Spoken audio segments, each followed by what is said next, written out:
नमस्कार, DD news Assam में आज हमारे साथ हैं प्रसार भारती के सीईओ श्री गौरव द्विवेदी सर। हम उनके साथ बात करना चाहते हैं। Sir welcome. Thank you. Sir आपने बोला था कि आप सेकेंड टाइम आए हैं गुवाहाटी में, तो असम के बारे में पहले जानना चाहती हूँ, कैसा लगता है आपको असम? असम तो मैं 4-5 बार आ चुका हूँ। यहाँ हमारे दूरदर्शन केंद्र में मेरा ये दूसरा विज़िट है और जून 2023 से अभी 2.5 साल हो गया। इस 2.5 साल में केंद्र में बहुत सारा नया काम हुआ है, उसको देख करके मुझे बहुत खुशी हुई। गुवाहाटी शहर में भी इंफ्रास्ट्रक्चर में और पब्लिक फैसिलिटीज़ के तौर पे बहुत इम्प्रूवमेंट नज़र आ रहा है और ये सब देख करके मुझे बहुत खुशी हुई। ओटीटी जो प्लेटफॉर्म है, तो उनमें भी हम कम बाहर नहीं है, अब हम भी उधर में आ गए हैं जो ओटीटी प्लेटफॉर्म वेब्स ओटीटी के बारे में, और आपकी गाइडेंस थ्रू ही ये सब हो रहा है। तो वेब्स ओटीटी बाकी सब ओटीटी से कैसे हम उसको अलग दिखा सकते हैं, मतलब क्या स्पेशल है वेब्स ओटीटी में?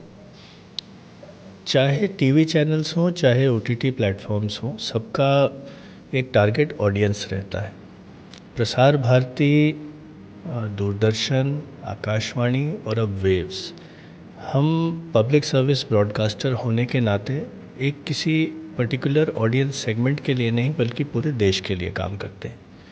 तो इसलिए हमारी प्रोग्रामिंग और हमारा कंटेंट ऐसा होना चाहिए जो हमारे देश में रहने वाले या हमारे देश में रुचि रखने वाले, दुनिया में कहीं भी रहने वाले लोग जो हैं वो उसको कंटेंट को देख सकें, एक्सेस कर सकें। केवल फिल्म्स या शोज़ के तौर पे नहीं बल्कि वेव्स को हमने एक ऐसे प्लेटफॉर्म के तौर पर विजुलाइज किया है कि हर प्रकार का कंटेंट वहाँ पर लोगों को उपलब्ध हो सके। हमारे 70 से अधिक लाइव टीवी चैनल्स हैं जो लोग वेव्स पर देख सकते हैं। इसमें दूरदर्शन के चैनल्स के अलावा जो प्राइवेट चैनल्स हैं वो भी लगभग 40 के आसपास प्राइवेट चैनल्स भी हैं जो बिना किसी चार्जेस के आप सीधे जो है वेव्स पर देख सकते हैं। जो लोग रिटन मटेरियल में जिनको इंटरेस्ट है, तो हमारे पास सूचना और प्रसारण मंत्रालय के करोड़ों फोटोग्राफ्स का एक कलेक्शन है। उसके आधार पे हम नए नए एल्बम्स बना करके वहाँ डालते हैं चुनिंदा फ़ोटोग्राफ्स के। कहने का मतलब ये कि न केवल एक मात्र टीवी शोज़ या सीरियल्स देखने का, बल्कि हर प्रकार का कंटेंट जिसको कि लोग आज की तारीख में देखते हैं, फिल्म्स हों, शोज़ हों, गेम्स हों, रीडिंग हो, सब कुछ वेव्स पर उपलब्ध रहेगा। सर आपकी गाइडेंस में डीडी में बहुत सारे चेंजेस देखने को मिल रहे हैं, तो आप दीदी को कहाँ देखना चाहते हो?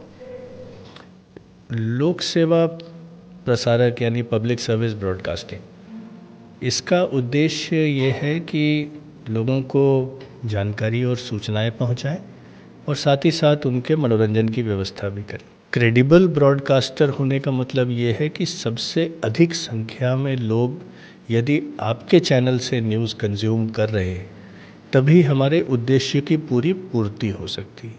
हम देखते हैं आजकल miss information, disinformation, fake news इस तरह की, और अब तो एआई के आधार से डीप फेक्स और क्या क्या चीज़ें लोग बना करके न्यूज़ के नाम पर चलाने की कोशिश करते हैं। तो हमारा प्रयास ये रहे कि हम अपनी क्रेडिबिलिटी को बरकरार रख सकें और क्रेडिबल न्यूज़ के तौर पर देश के नंबर 1 न्यूज़ ब्रॉडकास्टर बन सकें और बने। यही हमारा उद्देश्य है और मेरी समझ से तभी पब्लिक सर्विस ब्रॉडकास्टिंग का भी उद्देश्य जो हमारा है वो पूरा हो सकेगा। तो हम उसी दिशा में काम कर रहे हैं। सर डीडी न्यूज़ असम के बारे में कुछ अगर आप बताएं। I feel very proud about DD news Assam because in the last 2.5 years जितना काम आपने यहाँ पे किया है, जिस स्टूडियो में हम बैठे हैं आज, ये सब चीज़ें 2.5 साल पहले नहीं थी। आपस में बातचीत करके कुछ जो मेरे विचार थे, कुछ जो आप लोगों के विचार थे, उसके आधार पे कुछ पॉइंट्स नोट डाउन करके रखे हमने कि हम अपने चैनल को इम्प्रूव करने के लिए क्या कर सकते। और पिछले 2.5 साल में मैं बड़ी खुशी के साथ कह सकता हूँ, और प्रसार भारती का जो हमारा पूरा परिवार है उसके